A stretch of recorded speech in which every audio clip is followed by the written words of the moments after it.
everyone, and welcome to Bop's Garden. We have a few videos on how to press flowers. We have one showing a microwave video, and we also have one that shows the traditional flower press.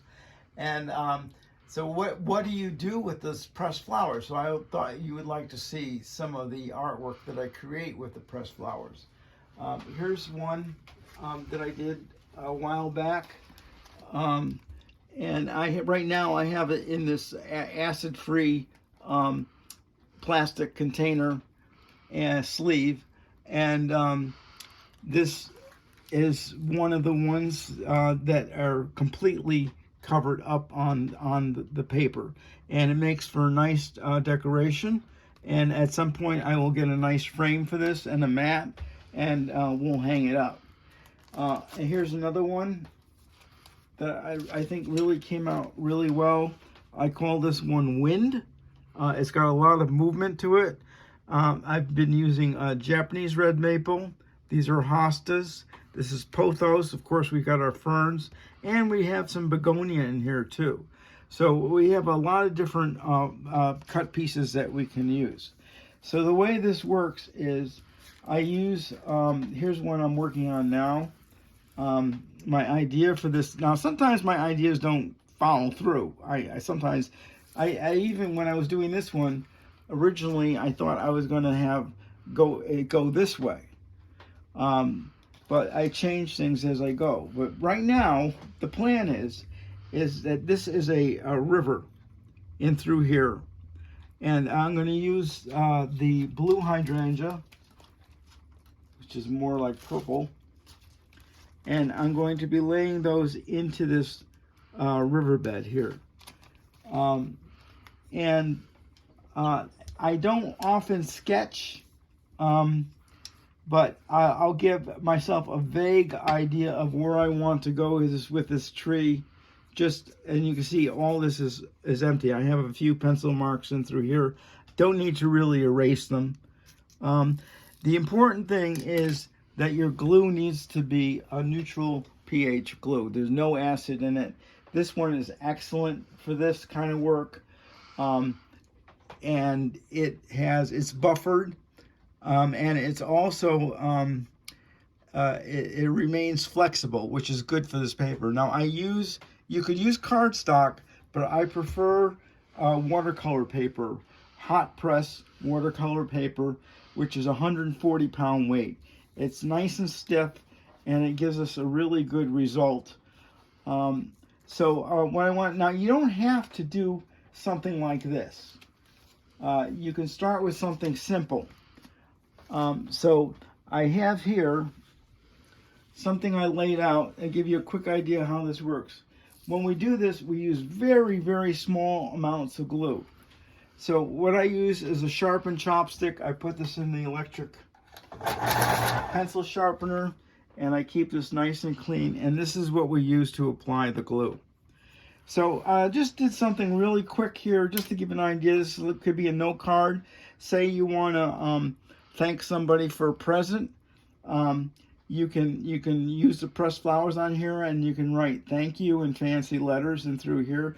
And so this gives a nice view to this, and it's very simple and very clean, and the white makes a good background. Now there's no reason why you couldn't take watercolor and put something in here, or you can actually take this off and do the whole thing with watercolor. There's no rules. I personally just like to use just the plant material without the watercolor. But I could think where that could be rather interesting to do that way. So we have a begonia here, and we'll get some movement with this. And I have a palette that I use for my watercolors. And we don't, as I say, we use very, very little glue. Now, I will say that the only problem with this particular adhesive is that it gets clogged quite easily. So be sure to clean that off.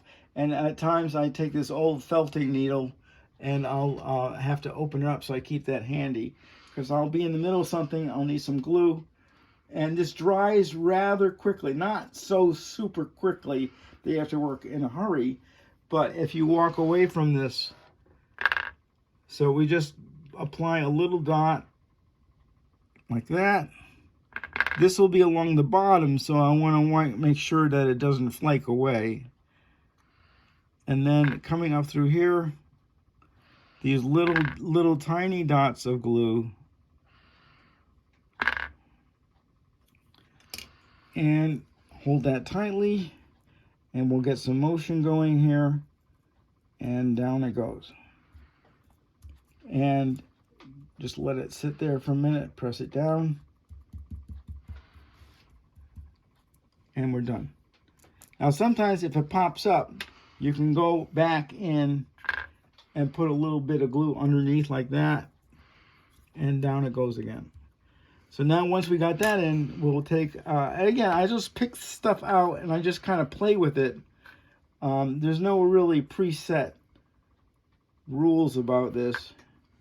And I think that'll look nice. So I'll do this one first. So we have a Japanese painted fern here. These you have to be very, very judicious with the glue. If you put too much glue on it, the whole thing kind of just, it gets very, very limp. The whole plant will just go like that and curl up, and I learned that pretty quickly. When I first started this, I was putting way, way, way too much glue on them. So let's get this in here like this. We'll get some movement going.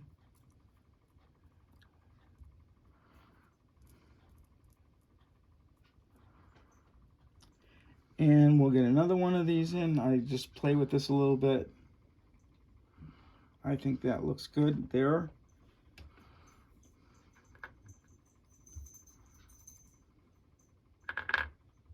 And if you do some calligraphy, you can do something really nice with that. Doesn't have to be like that.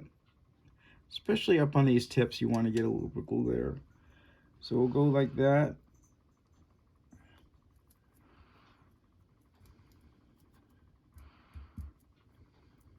And our last little bit is this begonia here. And see, this way we don't expose the ends and it looks like it's coming right from that. And you can see I've already cut it so that it's flat with the edge here, and that gives me my mark. Sometimes if I'm going back and forth, I'll put a little dot so I can remember where I got that so it was perfect. So we put a little bit of dot here. Now, especially along the edge is where you want some of this glue. And we'll just go right over it like this.